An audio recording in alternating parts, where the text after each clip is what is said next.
So hello dear students, welcome to my channel Gateway for Engineers. Now in the today's class we are going to start methods to calculate slope and deflection. So in the last class हमने बात की थी कि हम slope and deflections को calculate करने के लिए, को फाइंड करने के लिए 5 डिफरेंट मेथड्स पढ़ेंगे. So from the today's class हम वो 5 मेथड्स को स्टार्ट करने जा रहे हैं. The first method is double integration method.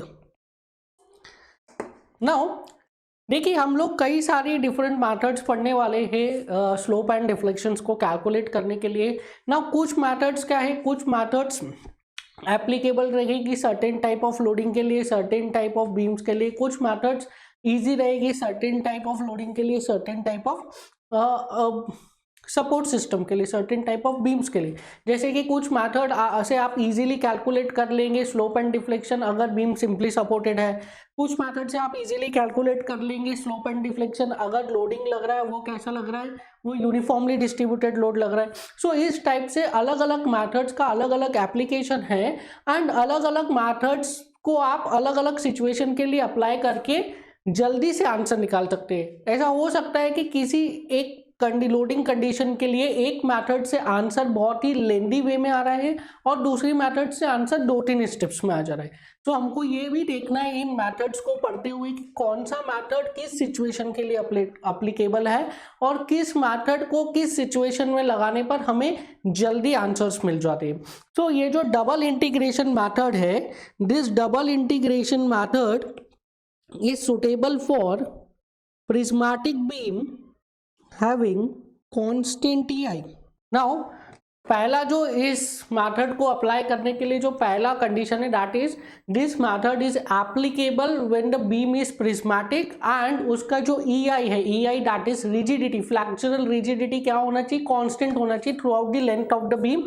Then in that case क्या होगा, this method will be suitable. Second condition है, second condition, it is suitable when equation of bending moment remains same throughout the length of the beam, throughout the length of the beam. So if the equation of bending moment is same throughout the length of the beam, हमें पता है equation of bending moment क्या होता है. equation of bending moment हमने calculate किया था.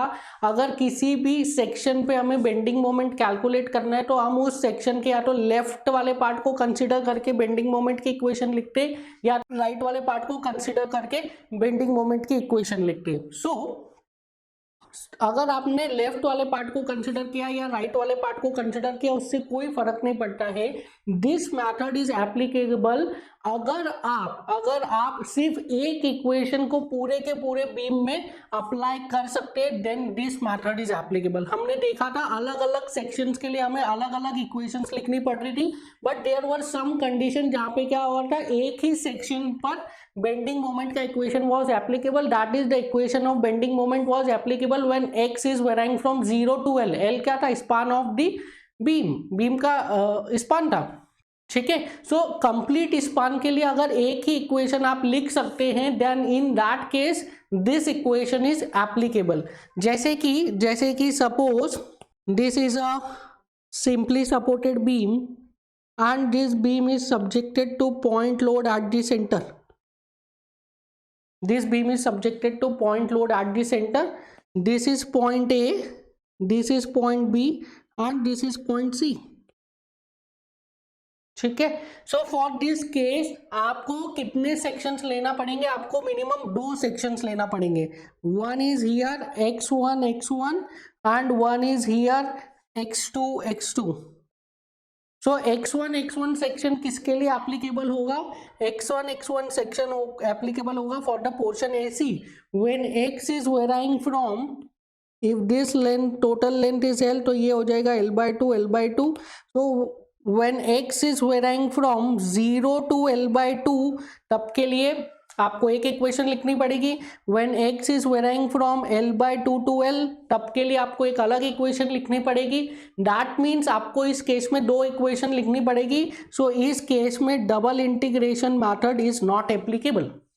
ठीक है, इस केस में double integration method will not be applicable क्योंकि आपको बेंडिंग मोमेंट की 2 इक्वेशन लिखनी पड़ेगी first is in the case of AC, second will be in the case of CB।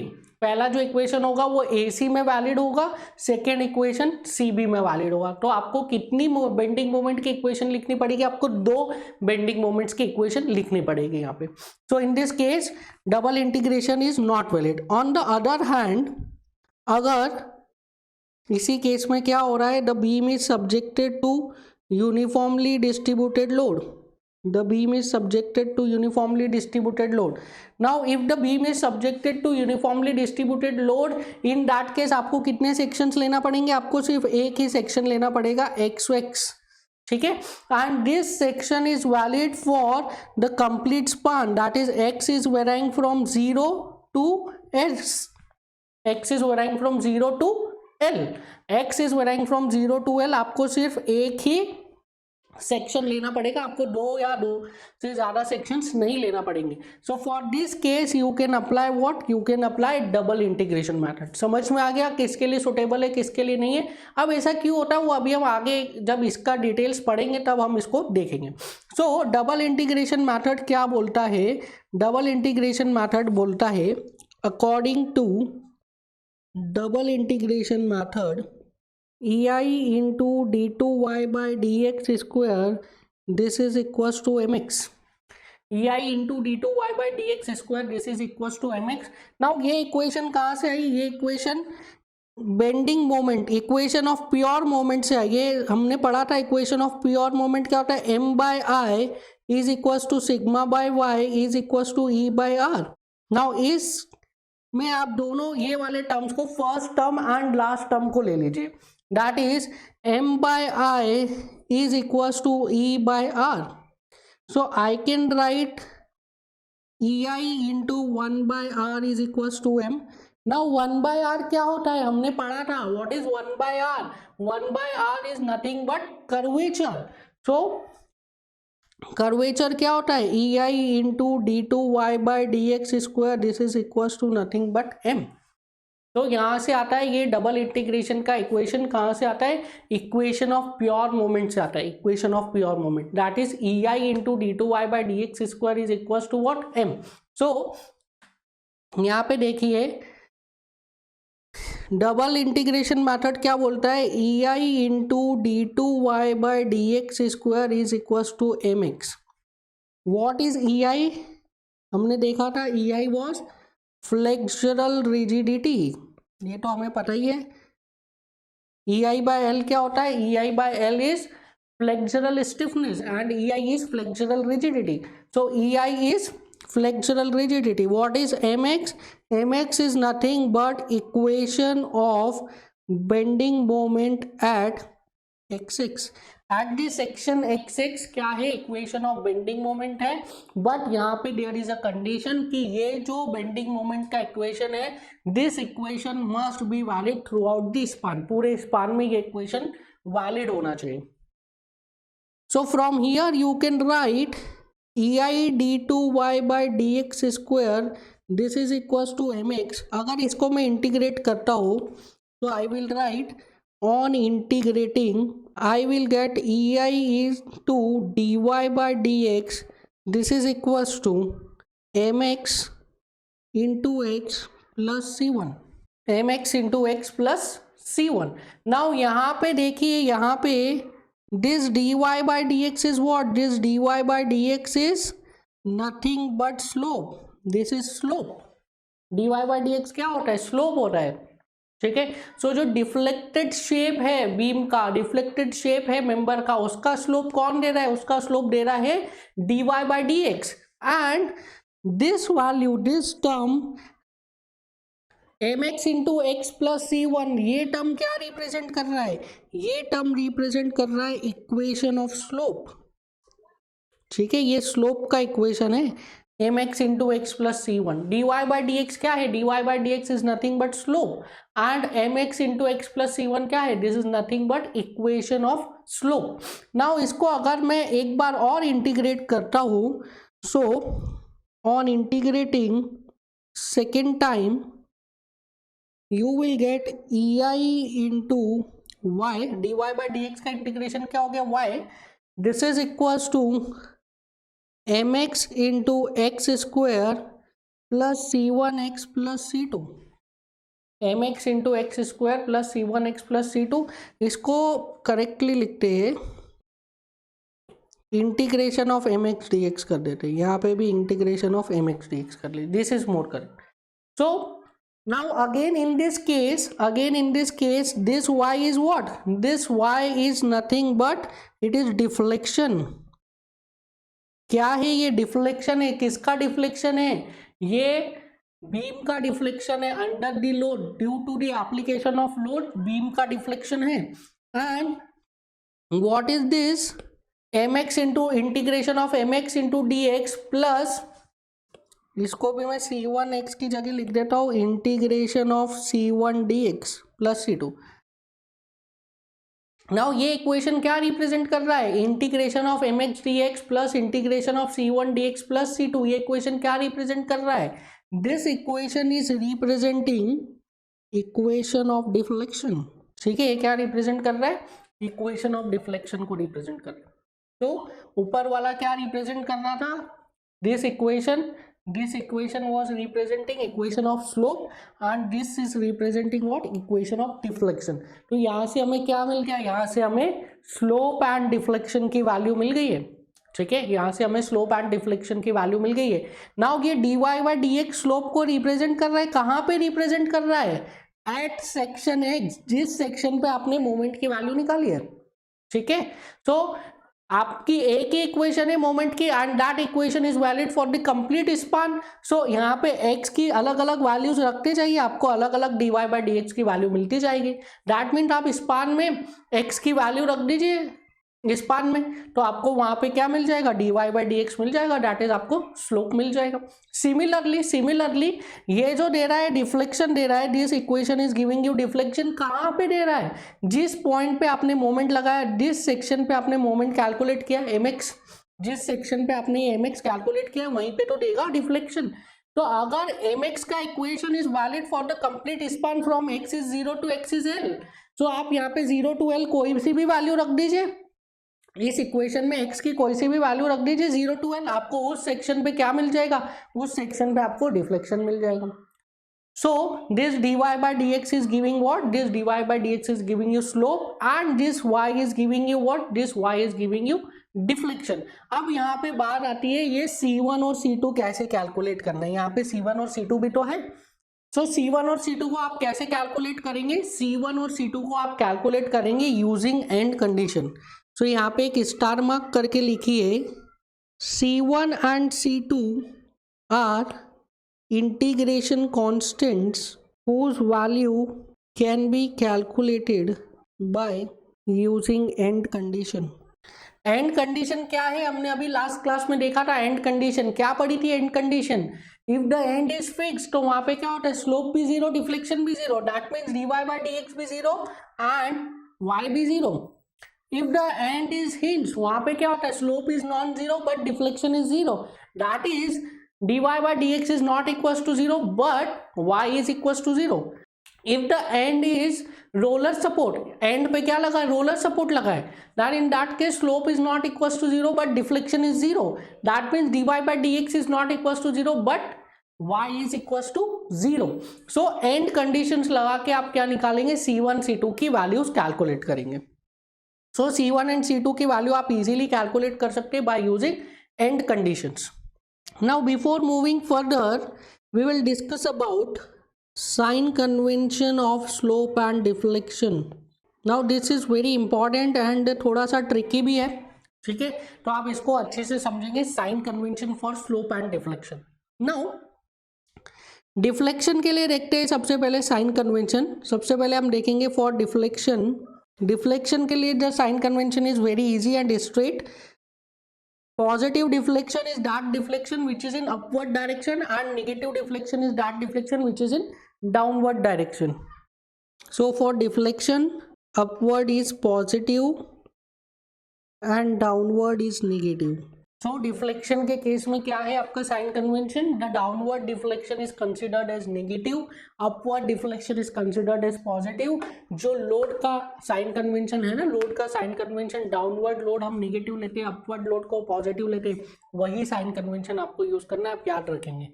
क्योंकि हमने जब bending moment and shear force के इक्वेशंस निकाले उन सभी में हमने क्या लिया है, लोड को डाउनवर्ड में नेगेटिव लिया है एंड अपवर्ड में पॉजिटिव लिया है। सो जो लोड का साइन कन्वेंशन है वही क्या होगा, डिफ्लेक्शन का sign convention, that is downward deflection is negative and upward deflection is positive. Next देखिए शियर फोर्स का sign convention, that is sign convention for shear force. Now this is little tricky, आप इसको अच्छे से समझिए। देखिए क्या बोलता है, the sign convention for shear force says positive x axis to positive y axis is positive, positive x axis to positive y axis is positive। देखिए अब इसको समझिए थोड़ा सा, this is very tricky. So suppose this is a simply supported beam subjected to uniformly distributed load, इसके लिए हम sign convention देखेंगे। Now for this case suppose this is end A, this is end B, ठीक है, end A end B हमने mark कर लिया है यहाँ पे। नाउ मैं सेक्शन ले रहा हूं x6, इसको x6(1) लेते and this x6(1) I am taking from the left support A, ठीक है। सो फर्स्ट केस में क्या ले रहा हूं, मैं जो सेक्शन ले रहा हूं that section I am taking from the a support, left support से मैंने लिया है, ठीक है। और जो x मेजर कर रहे हैं वहां वो भी कहां से मेजर कर रहे हैं, लेफ्ट सपोर्ट पे। दैट मीन अगर x की वैल्यू 0 हो गई तो क्या हो जाएगा आपका, पॉइंट ए आ जाएगा। x की वैल्यू l हो गई तो क्या हो जाएगा, पॉइंट बी आ जाएगा। So length of the span is l, ठीक है, length of the span l है। अगर आप x की वैल्यू को 0 करोगे तो क्या आ जाएगा, पॉइंट ए आ जाएगा। x की वैल्यू को बढ़ाते जाओगे और l के बराबर कर दोगे तो क्या आ जाएगा, पॉइंट बी आ जाएगा। नाउ इस केस के लिए देखिए ये लाइन का क्या मतलब है कि positive x axis to positive y axis is positive, ये लाइन का आपको मतलब समझना है। सो कार्टेशियन कोऑर्डिनेट बना रहा हूं मैं x and y, so this is y, this is x, ठीक है। नाउ अब हमने x को कहां से लिया है, x को लेफ्ट से लिया है ना, x is from left, point A से लेफ्ट टू राइट जा रहा है। तो यहाँ पे हमने x को ले लिया from here to here, this is x का डायरेक्शन, ठीक है। तो ये आ गया पॉजिटिव x। नाउ ये this is your positive x, this is positive y, this is negative y, this is negative x, ठीक है। समझ में आया पॉजिटिव x क्या है। तो आपने लेफ्ट से स्टार्ट किया, लेफ्ट से राइट की तरफ जा रहे हैं तो राइट वाला एक्स इज पॉजिटिव। अगर आपने लेफ्ट से स्टार्ट किया है and you are moving from left to right तो राइट वाला is positive. So positive x to positive y is positive का क्या मतलब है, एंटी क्लॉकवाइज, ठीक है। पॉजिटिव एक्स से जाइए आप पॉजिटिव वाई, पॉजिटिव एक्स से पॉजिटिव वाई की तरफ जाओगे तो क्या होगा, पॉजिटिव एक्स से positive y, this is anti clockwise. तो for this case anti clockwise is positive, that means anti clockwise is positive. समझ में आया। अगर आप सेक्शन लेफ्ट से ले रहे हो, अगर लेफ्ट से सेक्शन ले रहे हो that means anti clockwise will be positive. अब इसी केस में मैं क्या करूंगा, मैं राइट से सेक्शन लूंगा, ठीक है। Now I will take section from right, ठीक है। नाउ सेकेंड केस में देखिए, सेकेंड केस में this is section x1 x1, देखिए in both the cases section वही है, सेक्शन इज सेम xx, पहले भी xx था अभी भी xx है, बट पहले मैंने जो x लिया था वो कहां से लिया था, लेफ्ट से लिया था। अब मैं कहां से ले रहा हूं, राइट से ले रहा हूं x को, पहले लेफ्ट से लिया था अब राइट से ले रहा हूं। So in this second case if x is 0 कौन सा पॉइंट आएगा, b पॉइंट आएगा। If x is equal to l कौन सा पॉइंट आएगा, a पॉइंट आएगा। सो यहाँ पे x को कहां से ले रहा हूं, अब मैं राइट टू लेफ्ट ले रहा हूं। सो अगेन आप कार्टेशियन कोऑर्डिनेट बनाइए। सो कार्टेशियन कोऑर्डिनेट आ गया, this is y, this is y, this is x, this is x। Positive y negative y तो हमें पता ही है, पर हमें पता नहीं पॉजिटिव x नेगेटिव x कौन सा है। सो आप आप देखिए पॉजिटिव एक्स कौन सा है, आप देखिए कि बी पॉइंट एक्स हमने कहाँ से लिया है, एक्स हमने राइट से लिया है, राइट टू लेफ्ट जा रहे हैं हम in this case we are going from right to left, so B to A जा रहे हैं, that means we are going from right to left, so right to left जाएंगे, दैट मीन्स हम किस तरफ जा रहे हैं, हम जा रहे हैं टूवर्ड्स दी लेफ्ट, ठीक है, राइट से लेफ्ट की तरफ जा रहे हैं हम, टूवर्ड्स दी लेफ्ट जा रहे हैं हम, लाइक दिस। सो अगर टूवर्ड्स दी लेफ्ट जा रहे हैं तो this is positive, towards the left जा रहे हैं तो लेफ्ट वाला पॉजिटिव हो गया। नाउ अब positive x axis to positive y axis is considered as what, positive, so positive x axis to positive y axis is considered as positive. So ये देखिए पॉजिटिव एक्स एक्सिस से positive y axis में जा रहे हैं, मतलब कैसा जा रहे हैं हम, clockwise, positive x to positive y, positive x to positive y is what, clockwise, so in this case clockwise is positive। समझ में आया आपको कैसे लिया है sign convention, sign convention is a little tricky, आप ध्यान रखेंगे कि अगर आप लेफ्ट टू राइट जा रहे हैं, left to right point A से, सिंपल याद रखो पॉइंट ए से अगर आप ले रहे हो सेक्शन, पॉइंट ए से सेक्शन ले रहे हो तो आप क्या बोलोगे, anti clockwise is positive, point B से सेक्शन ले रहे हो तो आप बोलोगे clockwise is positive, left to right जा रहे हो तो anti clockwise is positive and right to left जा रहे हो तो क्लॉकवाइज इज पॉजिटिव। तो अब हम कुछ न्यूमेरिकल डिस्कस करेंगे on double integration method. So the first numerical is for the given loading calculate slope and deflection at end A. So you have to calculate slope and deflection at point A for the given loading. So there is a cantilever beam which is fixed at point B and free at point A, and it is subjected to point load P at point A. ठीक है, तो there is a cantilever beam, point A पर free है और उसमें free end पे क्या लगा है, एक पॉइंट लोड लगा है P and point B is fix, span कितना दिया है, स्पान इज L।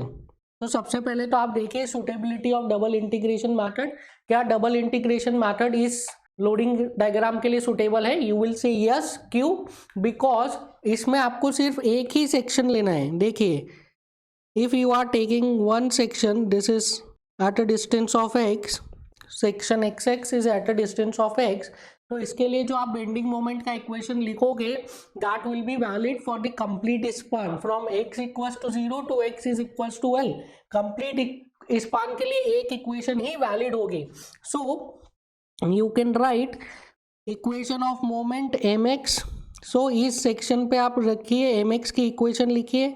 सो हमें पता है bending moment at any section is the algebraic sum of all the moments either to the left और to the right of that section. So इसके right में देखूंगा मैं तो मेरे पास अननोन है, दैट इज रिएक्शन, तो लेफ्ट में देख लेता हूँ। सो लेफ्ट में देखिए कितने फोर्सेस है, ओनली वन फोर्स, इसकी वजह से क्या आएगा, हॉगिंग मोमेंट आएगा, hogging moment. So the value of mx will be minus p into x, क्यों माइनस p इंटू एक्स, क्योंकि हॉगिंग मोमेंट आ रहे हैं।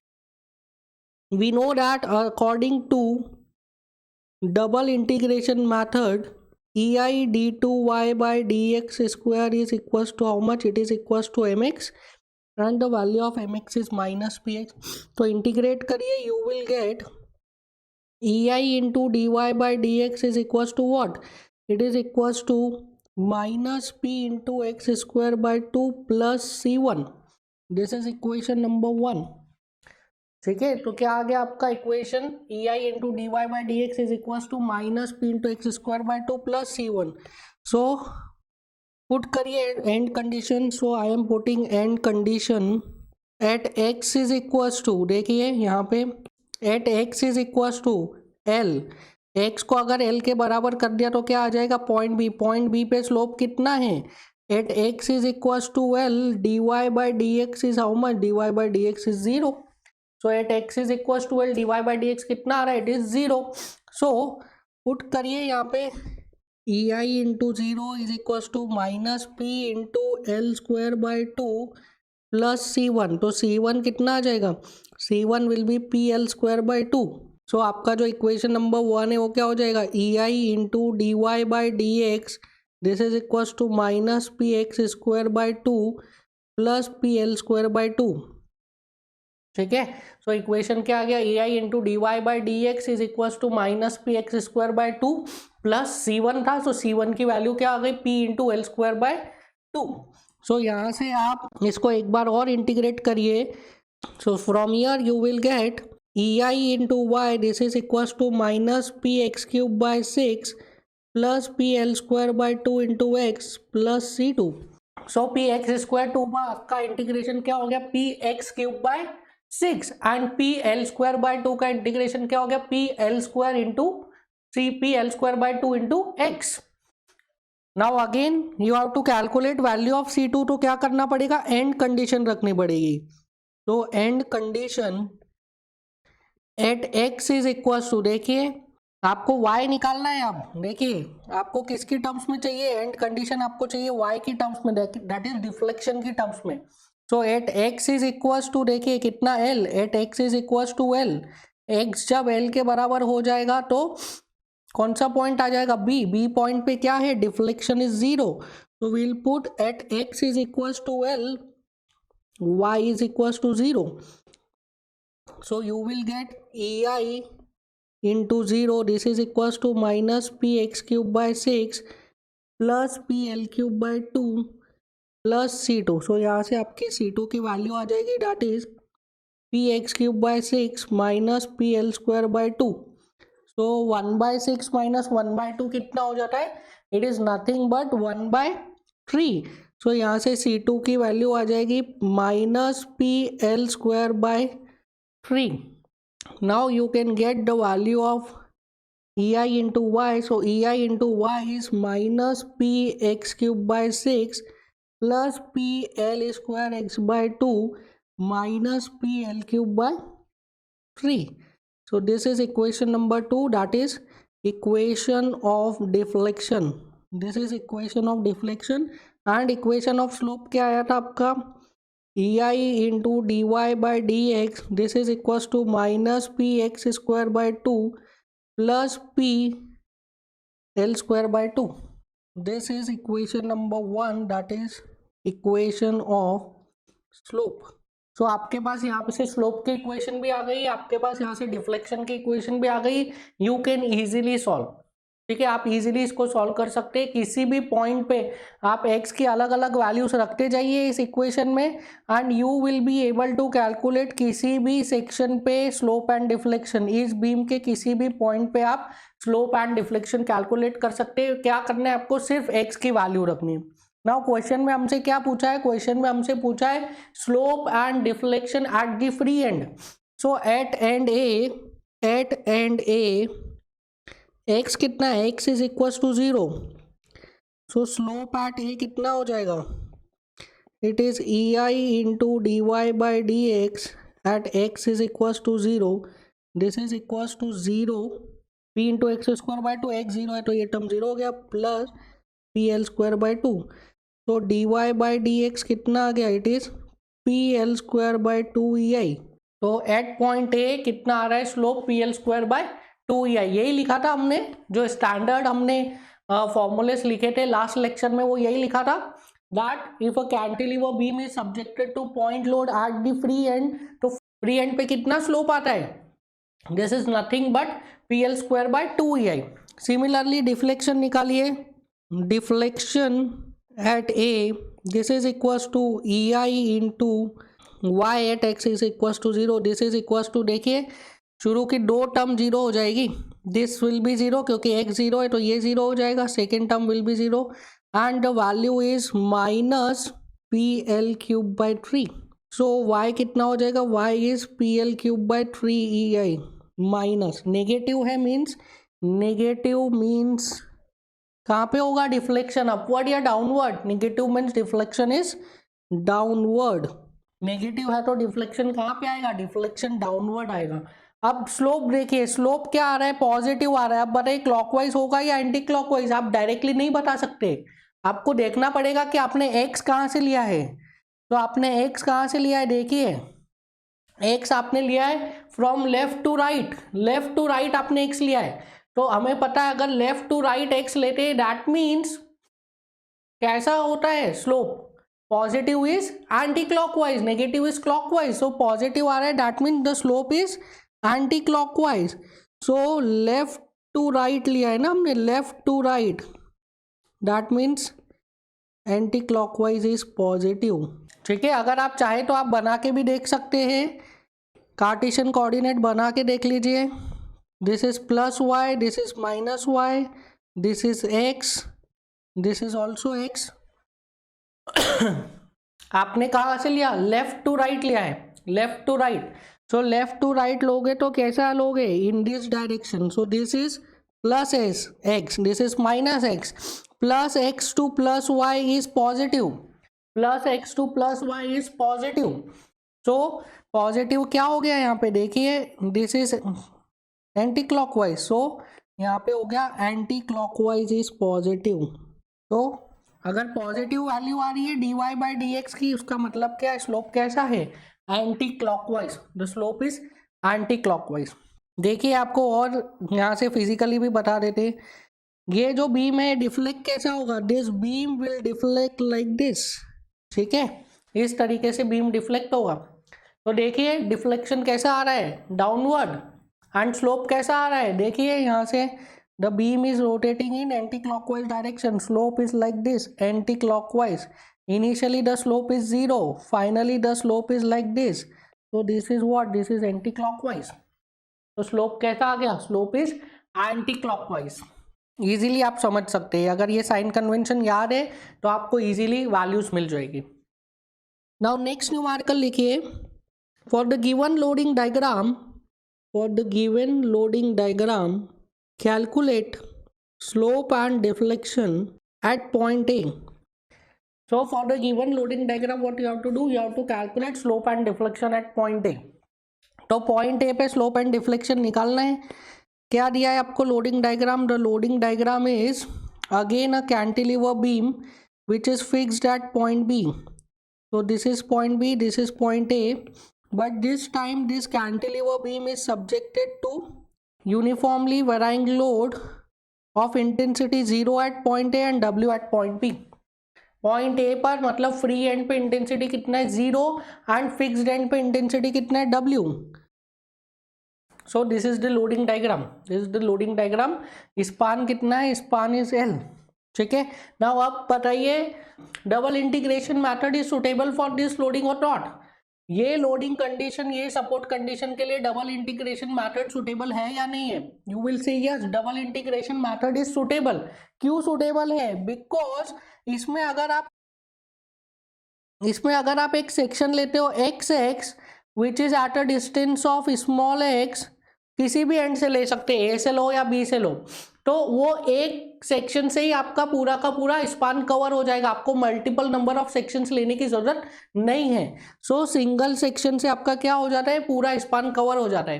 तो if you take one section that is x x and value of x from this can vary फ्रॉम 0 to L, 0 to L आपका x का value vary कर सकता है। देखिए मल्टीपल नंबर ऑफ सेक्शंस लेने की जरूरत नहीं है।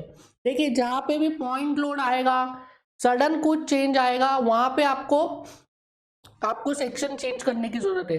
अगर लोडिंग जो है that loading is continuous, variation same है इसमें, देखिए the loading is continuous from the beginning till the end, loading is uniformly varying. ठीक है, कोई पॉइंट लोड नहीं लगा है, कोई सडन चेंज नहीं आ रहा है, that means in that case you can apply what, you can apply double integration method. So इसके लिए हमने मोमेंट कैलकुलेट किया है, बेंडिंग मोमेंट। सो कैलकुलेट करिए bending moment at section x x, कैसे कैलकुलेट कर सकते हैं। सो हियर इंटेंसिटी इज 0, यहाँ पे कितनी हो जाएगी intensity, this distance is small x, this is end A, this is section x x. तो आप बताइए एक्स एक्स सेक्शन पे कितनी हो जाएगी इंटेंसिटी, हमने ऑलरेडी कैलकुलेट किया है, सिमिलर ट्रायंगल से इजीली आ जाता है, that is W upon L is equals to unknown upon x, W upon L is equals to unknown upon x।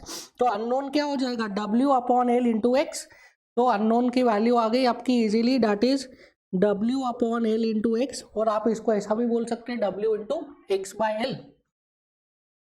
सो यहाँ से आपको क्या मिल गया, यूडीएल का इंटेंसिटी मिल गया eight this section x x पे यूडीएल का इंटेंसिटी मिल गया। आप इजीली मोमेंट लिख सकते हो, moment at section x x. इस सेक्शन पे मोमेंट लिखिए, क्या होगा, इस यूनिफॉर्मली वैराइंग लोड यूवीएल की वजह से आएगा, इस यूवीएल की वजह से सिर्फ मोमेंट आएगा।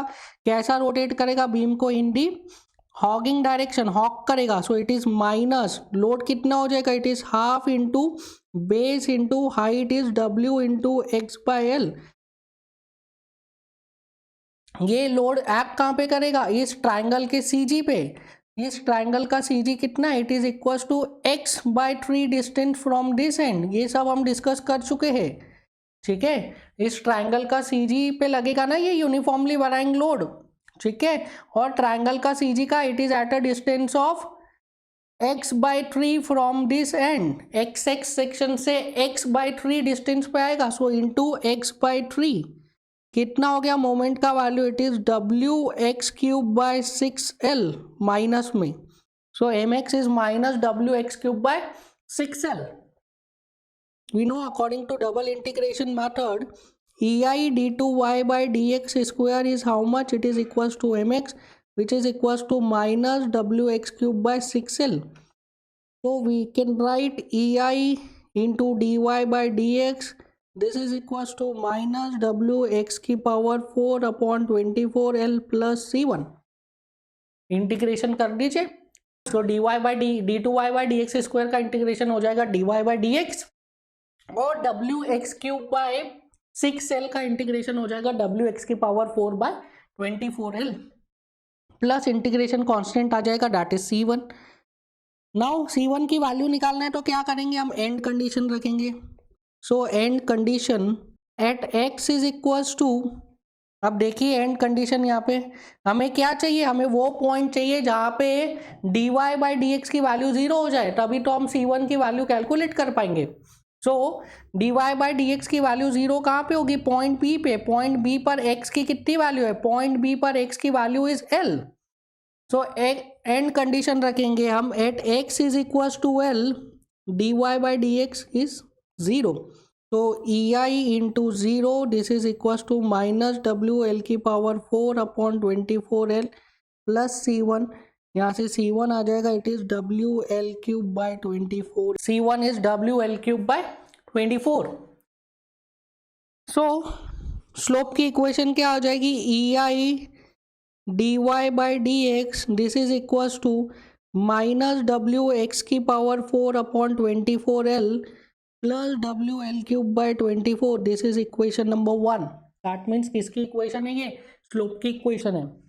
अब इसको अगेन इंटीग्रेट करिए, इंटीग्रेटिंग इसको इंटीग्रेट करोगे तो क्या मिलेगा, you will get equation of deflection. So ei into y is minus WX की power 5 upon 120L plus WL cube by 24x plus C2, ठीक है। यहाँ पे अब एक और इंटीग्रेशन कांस्टेंट आएगा, दैट इज C2।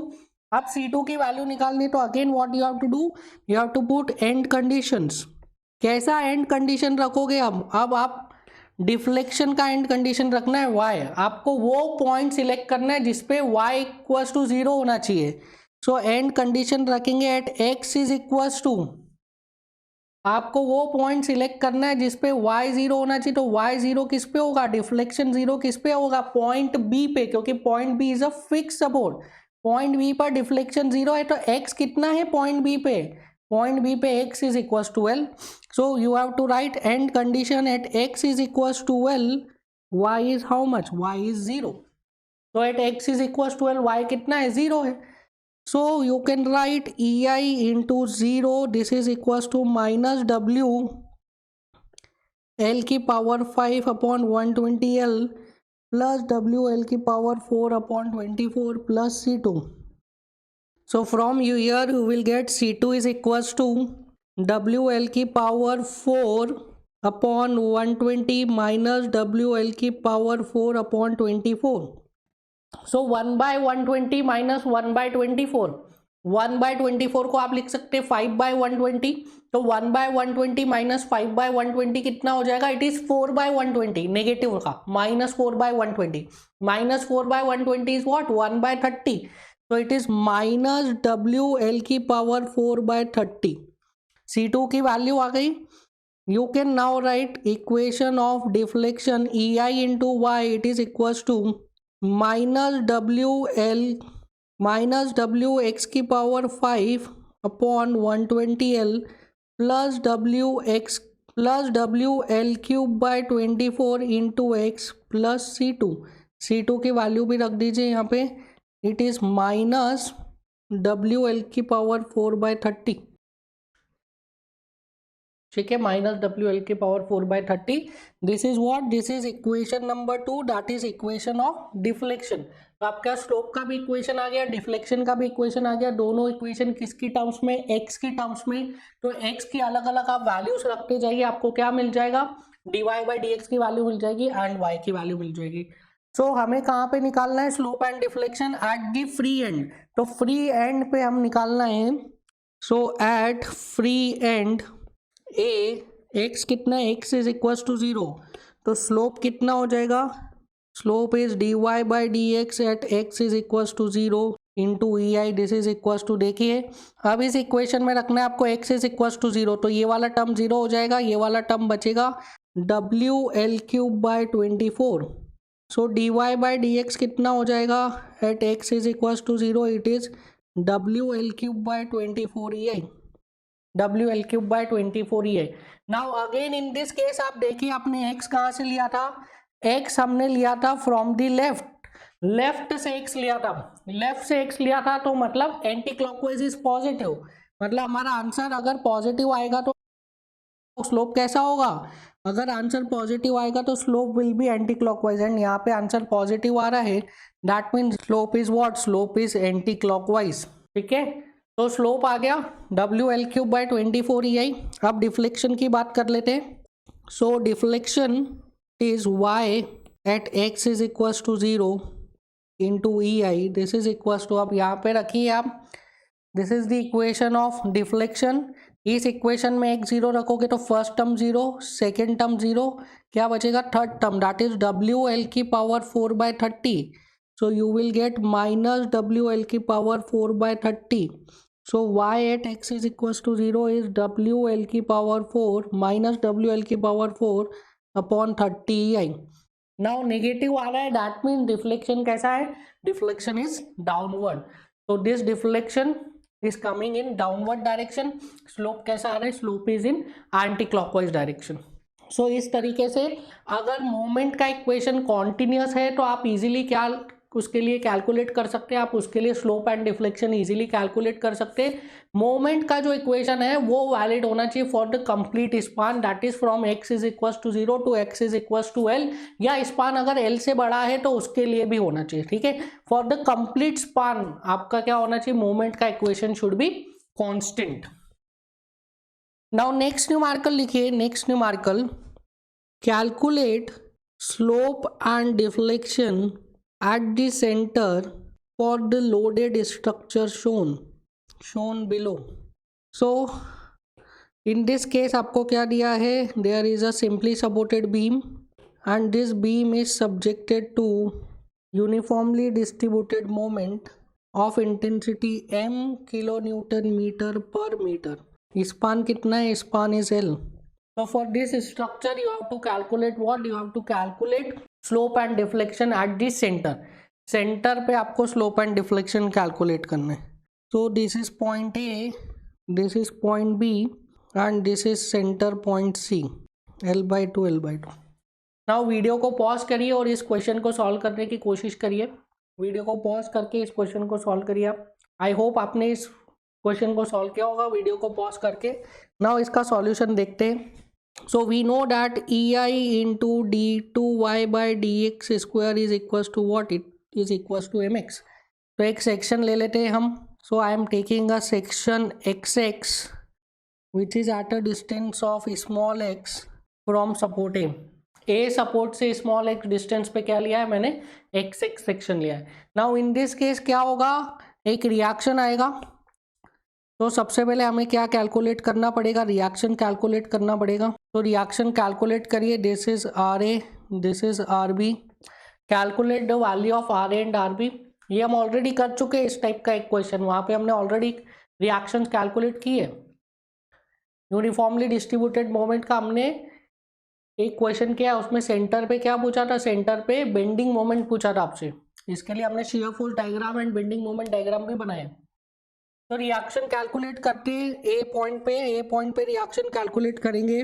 तो we can write summation of all the moment about point B in Z direction is equal to 0।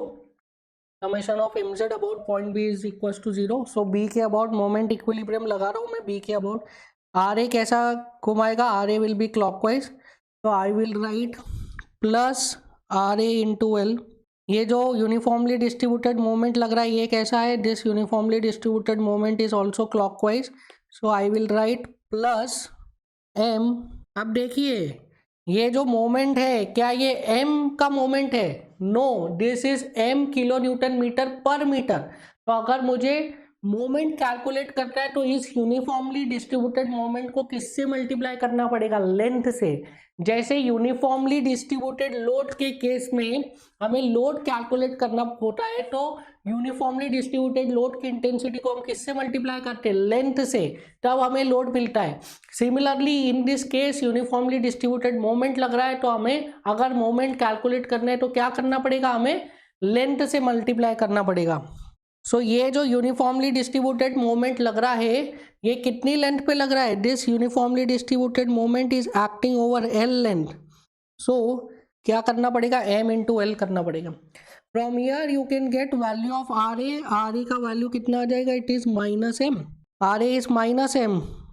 Second equation दिखाइए, summation of all the forces in vertical direction is 0, that means R A plus R B is equal to 0। R A की value कितनी है, minus M, तो R B कितना आ जाएगा, R B will be equal to plus M. तो यहाँ से आपको क्या मिल गया है, आर ए आर बी की वैल्यू मिल गई है। तो R A is equal to minus M and R B is equal to plus M. That means जो आर ए हमने अपवर्ड अज्यूम किया था वो गलत अज्यूम किया, आर ए कैसा लग रहा है, डाउनवर्ड, एंड आर बी जो अपवर्ड अज्यूम किया है that is correct. But R A जो आपने अपवर्ड अज्यूम किया वो गलत है, आर ए कैसा लग रहा है, डाउनवर्ड लग रहा है। Now you can easily write equation of moment at section x x. Section x x पे मोमेंट का इक्वेशन लिखिए। So I am writing equation of एक moment at section x x. So इस सेक्शन पे मुझे इक्वेशन लिखना है, इस सेक्शन पे। तो R A into x that is clockwise, तो I will write R A into x. अब यहाँ पे स्टूडेंट बहुत कंफ्यूज होते हैं कि आर ए तो डाउनवर्ड लग रहा था तो एंटी क्लॉकवाइज आना चाहिए। देखिए ये मैंने आपको पहले ही बता दिया, इसको करने के दो तरीके होते हैं, या तो आप आर ए को पहले ही डाउनवर्ड कर दीजिए और उसकी वैल्यू एम लिख दीजिए, या तो आर ए को अपवर्ड ही रहने दीजिए, पर जहाँ पे भी आप इक्वेशंस में आर ए को यूज करेंगे उसकी वैल्यू आप क्या पुट करेंगे, माइनस एम। तो हम क्या कर रहे हैं, आर ए को अपवर्ड ही रहने दे रहे हैं और उसकी वैल्यू क्या पुट करेंगे, माइनस एम पुट करेंगे। So it is R A into X clockwise, and ये यूनिफॉर्मली डिस्ट्रीब्यूटेड मोमेंट भी कैसा लग रहा है, this is also clockwise. So I have to write plus M into X, this is equal to M X. So M X कितना आ जाएगा, it is R A की वैल्यू रखिए minus M into x plus M into x. M into x से M into x cancel, the value of moment at section x कितना हो गया, it is 0। So section x पे moment 0 हो गया, इसका मतलब क्या है, इस x की कुछ भी वैल्यू रख लो, इस x की कुछ भी वैल्यू रख लो, आपको मोमेंट क्या मिलेगा, 0 मिलेगा। That means in the complete span the moment is what, the moment is 0। समझ में आया, in this complete span the moment is 0, किसी भी सेक्शन पे मोमेंट नहीं आ रहा है। सो if the value of moment is 0, तो ei d2y by dx square is equals to what, is equals to 0. ei dy by dx is what, it is also 0, and ei into y is also 0. that means her point पे slope भी 0 होगा, हर point पे deflection भी 0 होगा। समझ में आया। सो अगर बेंडिंग मोमेंट 0 है in the complete span, that means वहां पे हर पॉइंट पे स्लोप भी 0 आएगा, हर पॉइंट पे मोमेंट भी 0 आएगा। हम पहले ही पढ़ चुके हैं कि ये जो स्लोप एंड बेंडिंग मोमेंट हम कैलकुलेट कर रहे हैं किसकी वजह से कैलकुलेट कर रहे हैं, हम बेंडिंग मोमेंट की वजह से कैलकुलेट कर रहे हैं। ठीक है, हमने शीयर की वजह से जो स्लोप एंड डिफ्लेक्शन है उसको निग्लेक्ट किया है। एक्चुअल में इन दिस स्ट्रक्चर कुछ स्लोप एंड डिफ्लेक्शन आएगा and that is due to shear force. But ये जो हम सारी मेथड्स पढ़ रहे हैं, ये जो पूरा चैप्टर पढ़ रहे हैं स्लोप एंड डिफ्लेक्शन, इसमें हम जो स्लोप एंड डिफ्लेक्शन कैलकुलेट करेंगे that is only and only and only due to what, only and only and only due to bending moment. And in this structure bending moment कितना आ रहा है, हर point पे बेंडिंग मोमेंट जीरो आ रहा है। दैट मीन्स हर पॉइंट पे स्लोप भी जीरो होगा, हर पॉइंट पे डिफ्लेक्शन भी जीरो होगा।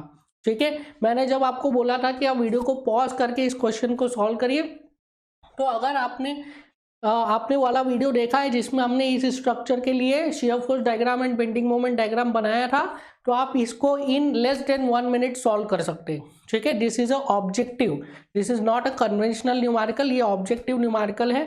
आपको ध्यान रखना है फॉर दिस स्ट्रक्चर हर पॉइंट पे स्लोप जीरो होगा, हर पॉइंट पे डिफ्लेक्शन जीरो होगा। So this is it for the today's class, will meet in the next class. Thank you.